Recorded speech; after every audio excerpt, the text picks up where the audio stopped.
This conference will now be recorded. Hey everybody, this is Dr. Doug Smith. It is Wednesday at 2:30. So it's time for our Monday through Thursday 2:30 podcast. This is a podcast where you will hear the science about what actually happened to people during this opioid crisis. And yeah, a whole lot going on. Uh, had a good discussion yesterday with the editor, and we're trying real hard to get the editing finished before Thanksgiving. That pretty much dominates my life between now and Thanksgiving. Is editing is almost harder than actually the original writing. It's it's a very time consuming process to edit the book. It's very time consuming, but it makes for a way better book. I'm excited about the book. I hope that you guys are too. I actually enjoy reading it. We just finished chapter 5. At least I finished the editing of chapter 5. They got to finish their edits, and I really like chapter 5, and that's the why I went back with this graphic today, because when you go through and you put it all together, it was just so obvious. It was just so obvious. Okay, and in order to do this book, I've really had to pull the evidence and put it together, and put it in a timeline that makes sense. And it kind of forced me to present things in a way that other people could understand. And that's always the challenge. Okay, is presenting things in a way that other people can understand, particularly since you're presenting some. I mean, this is hardcore science. Now, this is what I love. I've always loved this. I've loved science since as long as I can remember. Anything scientific. Okay, so I love this stuff, but not everybody loves science. So not everybody wants to dive into this stuff and get into the minutia. And part of the challenge is to present it to people, particularly those people who've been genetically damaged, and present it in a way that they want to understand it. They want it to make sense. And so when I look at what's on the screen in front of you, okay, my eyes go immediately to the chart on top and to the far right hand side of that blue line. Okay, now this to me is what makes it so incredibly obvious that, as I say, a class of second year medical students could figure it out. I think a class of fifth graders could figure it out. Okay, there on top, you're looking at the graph from the American Heart Association. We didn't build that graph. I didn't build that graph. The American Heart Association built that graph, and all they've done there is put down the number of people that died every year from a heart attack. That's pretty much it. And I say a heart attack, but really it's a heart attack, stroke, or the aortic rupture, the rupture of the big blood, the big artery in the body. You don't see too many of those. I saw a few of those. Very dramatic. I mean, wow, that's a violent way to die. Um, the only non-violent way to die is die in your sleep. So when family members die in their sleep, don't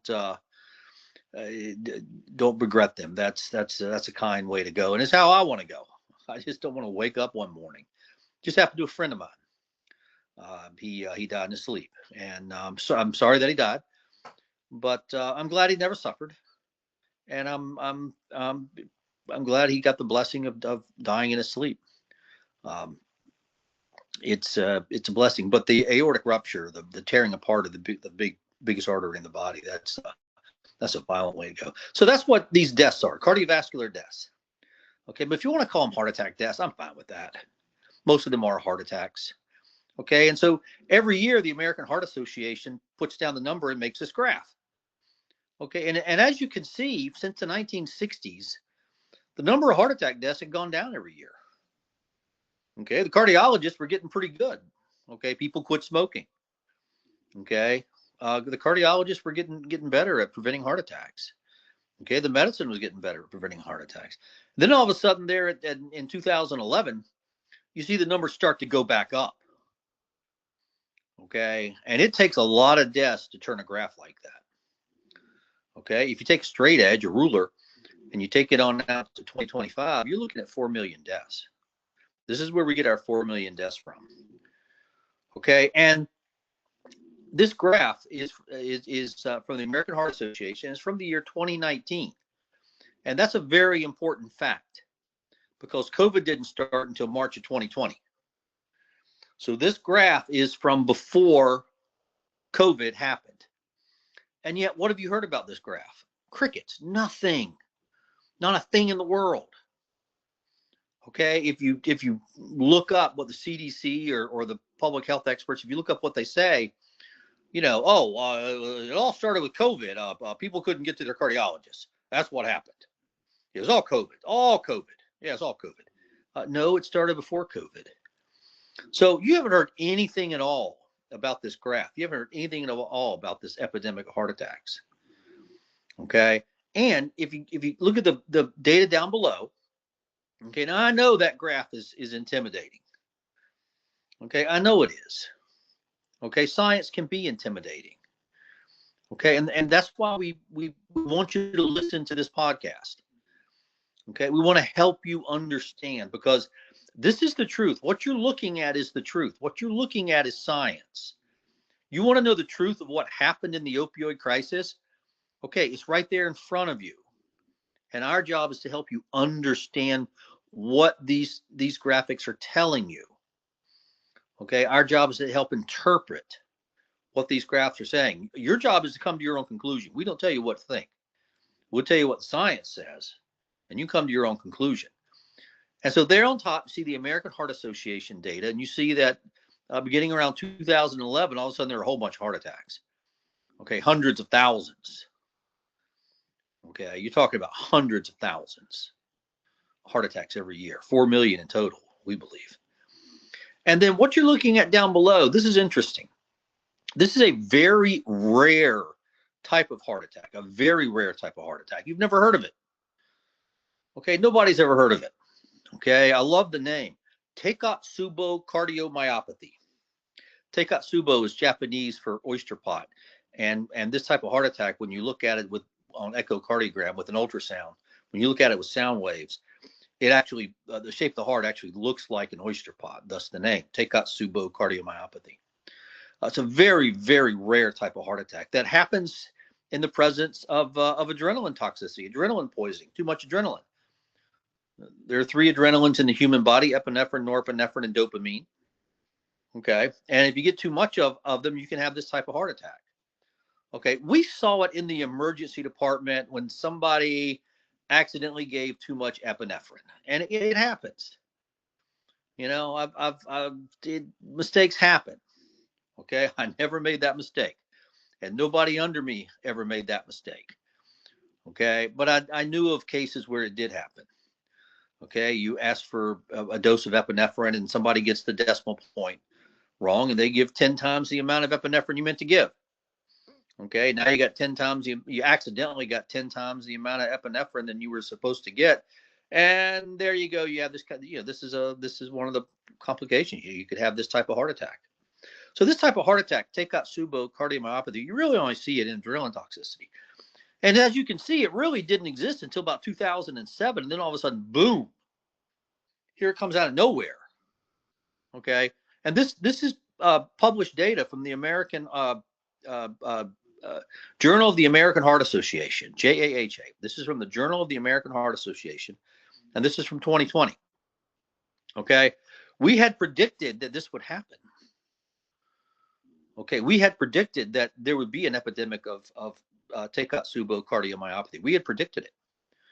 And sure enough, it did. And the reason that we predicted it is because we understand that when people experience the sickness, that the sickness is actually what we call the signature disease, and many people call opioid withdrawal. Opioid withdrawal is really a loss of control of the internal organs, and one of the organs you lose control of is the adrenal gland. And if you lose control of the adrenal gland, you get all kinds of elevated adrenaline levels. You get adrenaline toxicity. And that's what causes these types of heart attacks. And it's what caused all those heart attacks. What you're looking at right there, that top graph, what you're looking at right there are people that died while they were in opioid withdrawal. That's what that is. That's why the number starts going up in 2011. Those are people who died in opioid withdrawal. They were told they had a mental health disease. They were told that they had opioid addiction or opioid use disorder, that it was a disease of the brain. Okay, that's wrong. It's just flat out wrong. Okay, if you were told that, you were misdiagnosed, and you got a lawsuit right there. Okay, that's an inaccurate diagnosis. Okay, what really happened was loss of control of the internal organs and adrenaline toxicity. Tomorrow we'll show some graphs of the blood work that we did that actually shows the adrenaline toxicity. In fact, we'll hold here for today, and we'll pick it up tomorrow with some graphs of our own clinical data, and go over the adrenaline toxicity. But this is an important part of the book. And if you really want to learn more about this, and you really want to get into this, it's all in the book. It's all in the book. So we will hold here for today. Don't forget to like and subscribe to us. Don't forget to post this podcast on your social media, everybody else's social media. Boy, I hope somebody posted the podcast on Carol Bennett's social media yesterday. If you did, send me an email. Let me know. I think that would just be hilarious. I love it. I love it. Okay.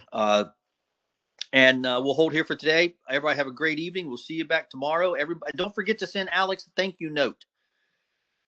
All right. See y'all tomorrow. Bye-bye.